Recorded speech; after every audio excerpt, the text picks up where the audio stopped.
Let's get your first and last name, and can you spell both for me? Sure.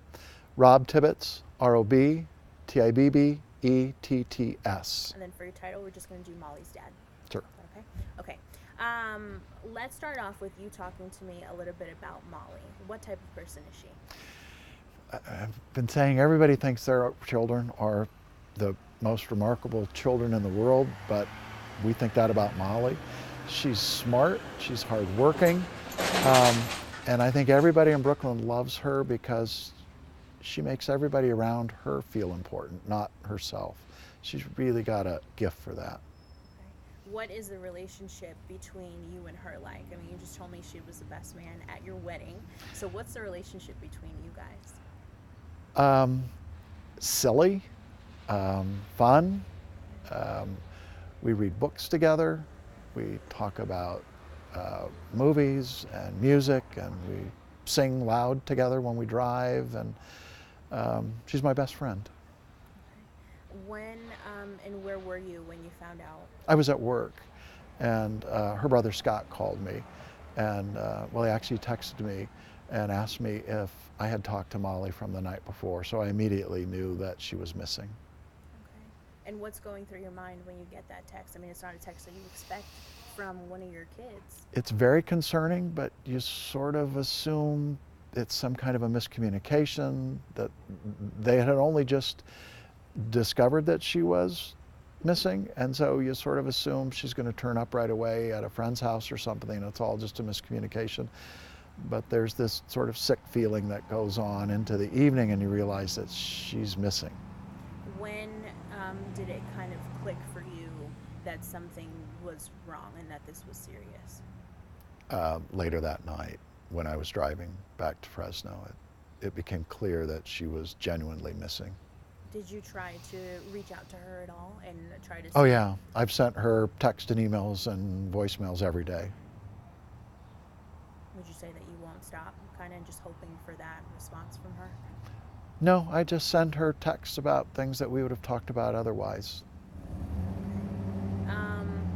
When getting here to Brooklyn, what was it like coming here and kind of catching yourself up on everything that was going on and kind of immersing yourself in the investigation process as well? It was chaotic at first, as you can well imagine. That first day, 400 people, it was really amazing. 400 people woke up at 5 o'clock in the morning and showed up unprompted and conducted a search on their own. The authorities helped coordinate it, but they basically searched the entire county.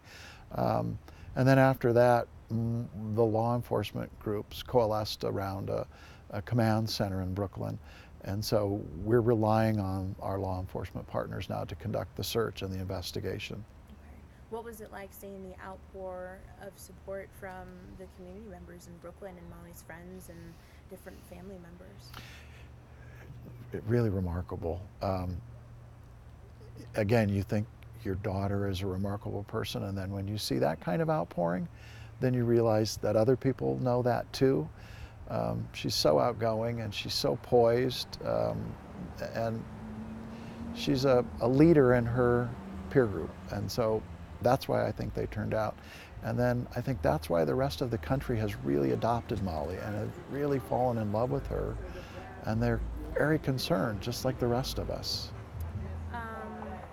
When you walk down Brooklyn, I know that you've been there yourself, and you see whether it's signs on cars or stickers on cars or posters of Mollie posted everywhere, what do you think and what does it make you feel?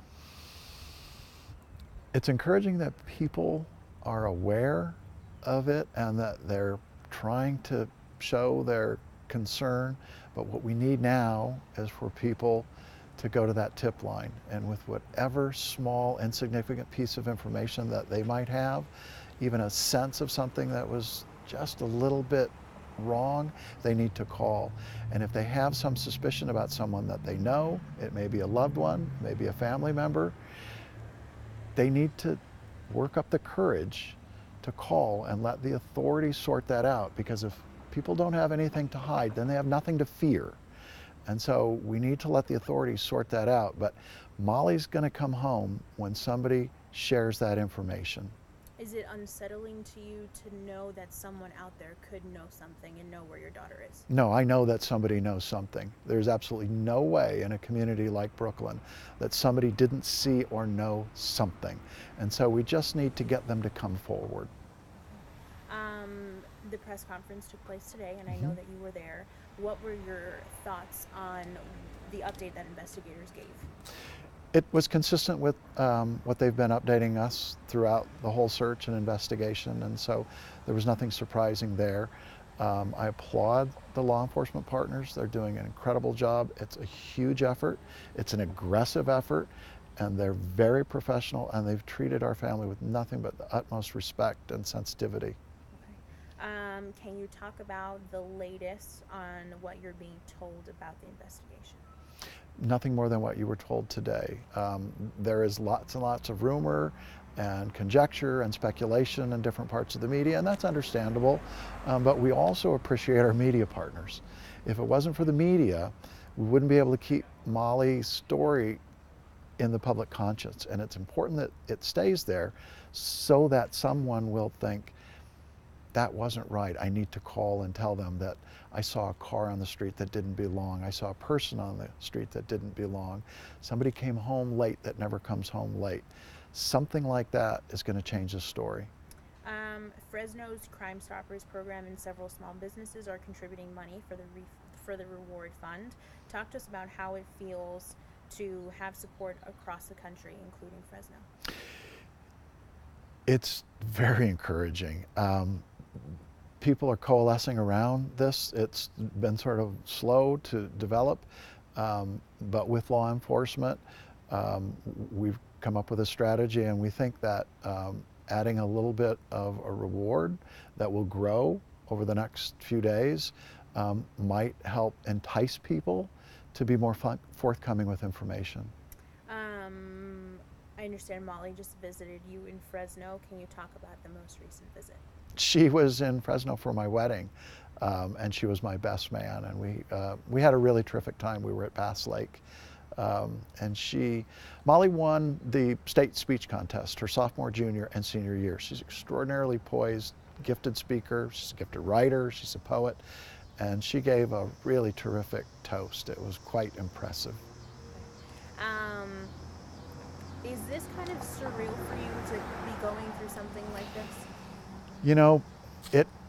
My feelings will matter later when we get Mollie back, but right now that's immaterial. We have to stay focused and just fight day by day, minute by minute. And so I'm not worried about our feelings. We have a tough family and we're fighting to get Mollie back. We'll worry about that later. Okay. If there was, what do you think that your reaction would be if you could see Mollie right in front of you right now and you just saw her coming back?